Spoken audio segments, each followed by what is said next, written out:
جمال الوجود بذكر الإله وتصفو الحياة بنور هدى جمال الوجود بذكر الإله وتصفو الحياة. Pembukaan khutbatul arus, perkenalan dan orientasi santri dan santriwati Pondok Pesantren Darul Mukhlisin Cempedak Lobang, Seirampah, Serdang Badagai, Sumatera Utara.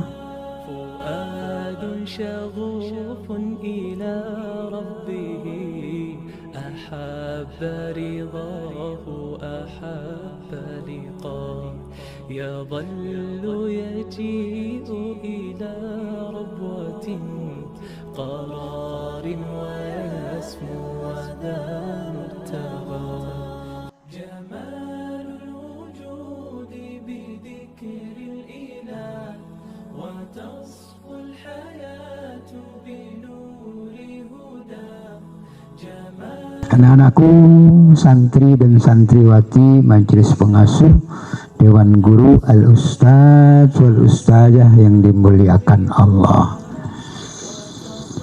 sumber kesyukuran ya Allah yang diberikan kepada kita warga pesantren Darul Mukhlisin sampai hari ini dalam keadaan sehat walafiat, aman, tentram, penduduknya nyaman, daerahnya baldatun thayyibatun wa rabbun ghafur kemahripah loh Cinawi. Kita tidak mau, kita semuanya tidak berkeinginan karunia yang Allah berikan kepada kita itu akan berubah menjadi azab seperti yang disinyalir Allah, inna azabi rabbika lasyadid. Sama-sama kita lantunkan, sama-sama sering kita bicarakan, la in syakartum la azidannakum wa la in kafartum inna azabi lasyadid. Karunia rezeki Allah itu bentuknya bukan hanya sekedar materi atau jumlah rupiah. Rezeki Allah itu bukan hanya berupa harta yang diberikan kepada kita yang terasa enak di lidah atau enak di mulut, tetapi jauh lebih luas dari itu yang dimaksud dengan rezeki dan karunia Allah. Kesempatan seperti ini adalah rezeki. Sehat walafiat, bisa sholat dengan tenang, bisa beraktivitas dengan nyaman, mengikuti kegiatan tanpa kendala. Anakku, santri dan santriwati yang dirahmati Allah dan dicintai Allah, santri baru ini pengalaman pertama. Santri lama sudah ada yang 1 tahun, ada yang 1 kali, ada yang 2 kali, ada yang 3 kali, ada yang 4 kali, sampai kelas 6 sudah 5 kali mengikuti kegiatan seperti ini. Ini adalah kegiatan rutin yang setiap tahunnya, sebelum dimulai kegiatan pembelajaran, kita adakan namanya khutbatul ars kulu jamatan marratan ukhra al-banin irfa'u aswatakum naqis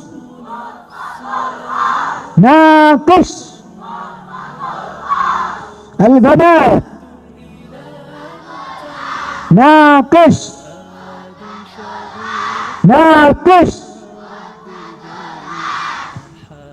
khutbatul arsy. Arsyun itu gede, arsyun itu besar, arsyun itu agung, arsyun itu perkasa.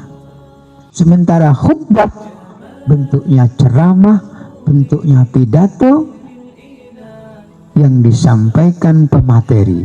Jadi khutbatul arus adalah khutbah ceramah yang perkasa, yang agung, yang besar. Kenapa kita anggap besar? Anak-anakku, santri dan santriwati yang dicintai Allah, 1 tahun di pondok, 2 tahun, 3 tahun, 4 tahun, 5 tahun, 6 tahun, bahkan sudah jadi alumni, lebih dahsyat sudah jadi ustadz, sekian tahun di pondok masih belum paham hakikat sebuah pondok pesantren. Masih saja pandangan itu berada di sebelah mata. Masih saja pemahaman itu masih menurut dirinya sendiri. Kalau saya katakan dunia pesantren itu adalah dunia yang misteri, dunia yang misterius, yang keberadaannya sedemikian rupa ada, sudah ada kebudayaan pesantren itu sebelum Indonesia ini lahir. Pesantren sudah ada. Bahkan sistem pendidikan yang ada di Indonesia itu belum ada, pesantren sudah tampil lebih awal. Dasarnya apa?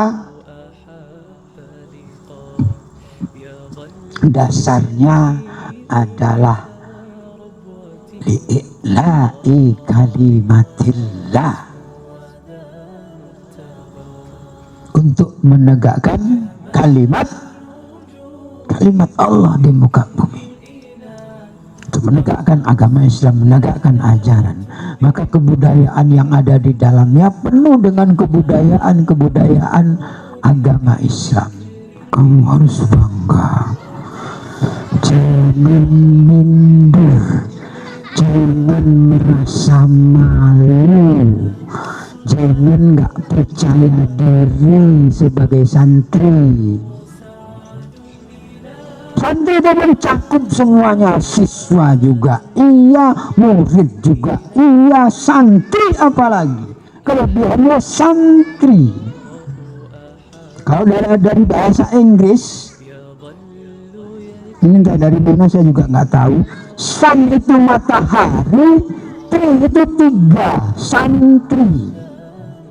3 mataharinya, 1 matahari itu terangnya kayak gini dunia, kalau 3 kayak mana lagi? Santri ada yang bilang sun itu matahari, tri itu pohon. Santri, matahari dan pohon adalah peristiwa fotosintesis, peristiwa merubahnya karbon menjadi oksigen.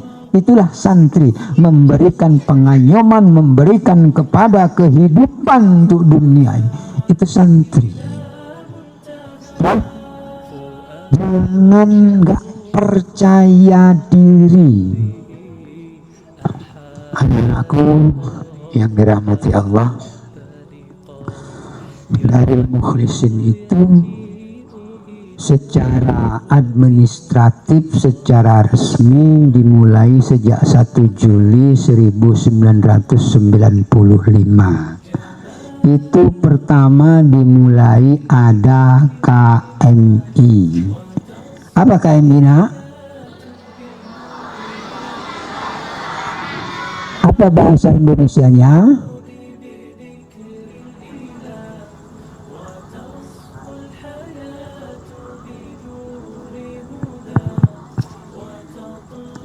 Kuliatul itu artinya lembaga. Mu'allimin itu artinya guru. Al-Islamiyah itu Islam. Jadi lembaga guru agama Islam. Makanya KMI. Masih ingat? Masih ingat? Pipa KMI, panjang usia dan tetap abadi. pipa KMI, pipa KMI. Pipa menuju cita-cita suci, ku patrikan dalam sanubari, ku lebur dalam doa-doa suci, kuliatul mu'alimin al-islamiyah, semoga akan tetap jaya. Pipa KMI, pipa KMI, panjang usia dan tetap abadi. Pipa KMI, pipa KMI, menuju cita-cita suci. Kau datang mengemban amanah,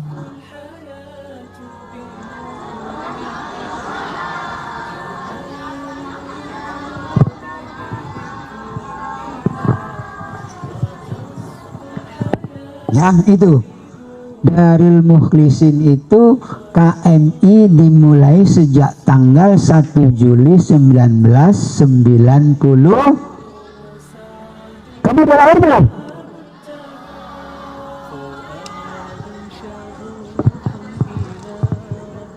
Masih dalam perjuangan angan-angan malam Selasa bapakmu.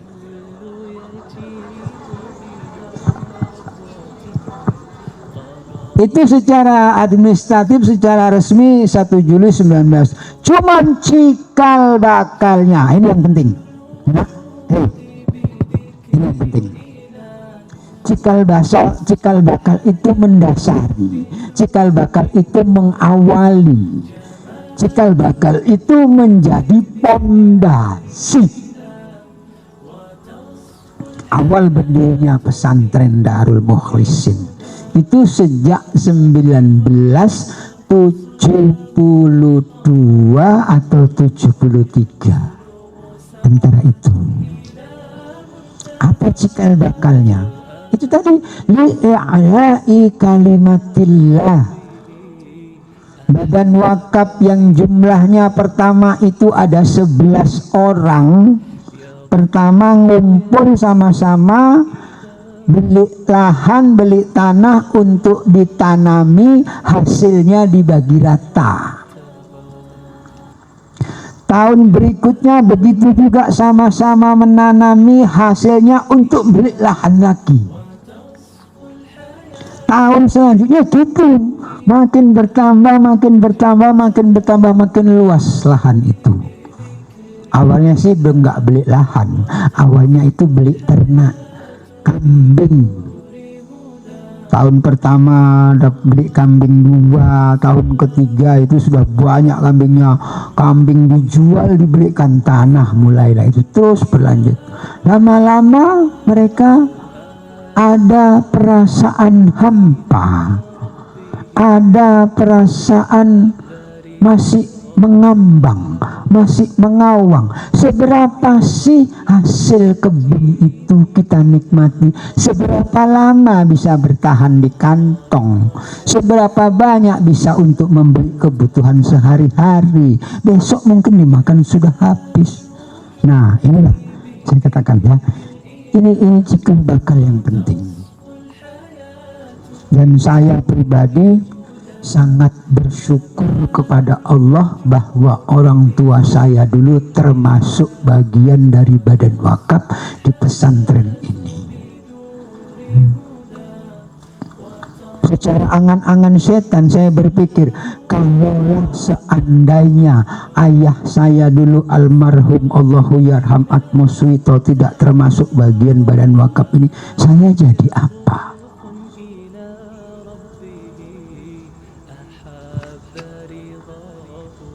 Itu di antara bentuk kesyukuran saya itu di situ. Kalau ayah-ayah kami dulu tidak berjuang, tidak mendirikan pondok ini, kami ini jadi apa? Kalian jadi apa? Ini cikal bakal mereka.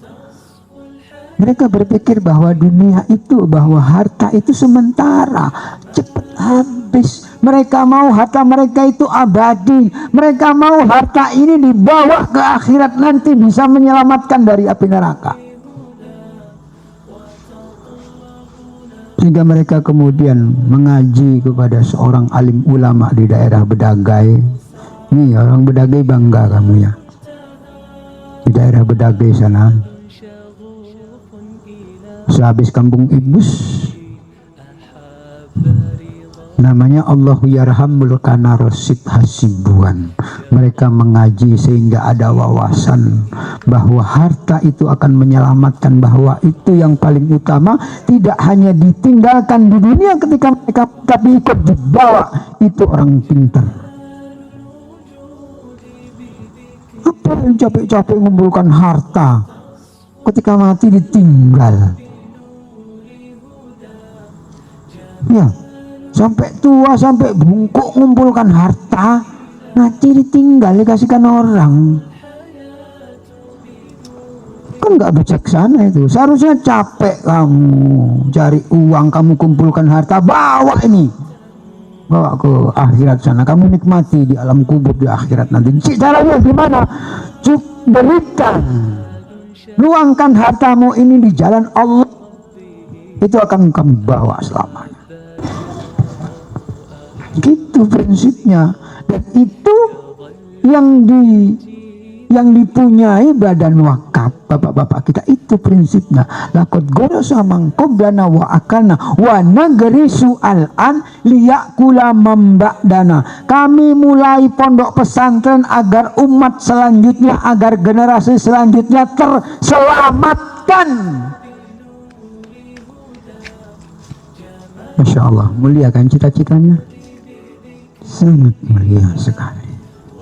Makanya kita yang tinggal di sini, ustaz, ustazah, santri dan santriwati, harus punya jiwa juang yang sedemikian itu, agar cita-cita mereka tidak sia-sia, agar perjuangan kita, agar perjuangan mereka ada sambung bersambut dari kita, ada estafeta dan kelanjutan perjuangan itu, terutama li'la'i kalimatillah. Masya Allah, luar biasa. Anak-anakku semuanya, ya itu tadi cikal bakalnya ya. Cikal bakal itu sejarah pondok pesantren.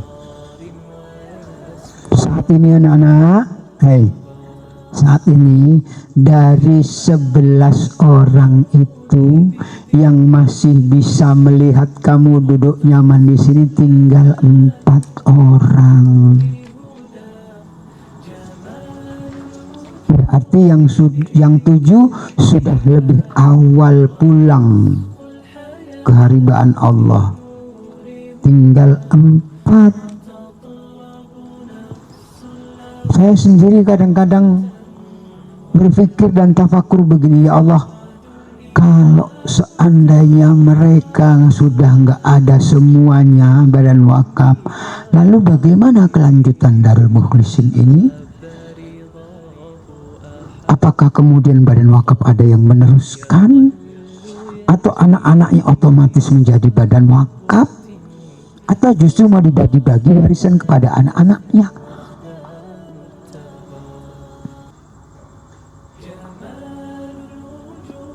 Saya selalu berpikir seperti begitu, ya Allah, selamatkanlah Darul Mukhlisin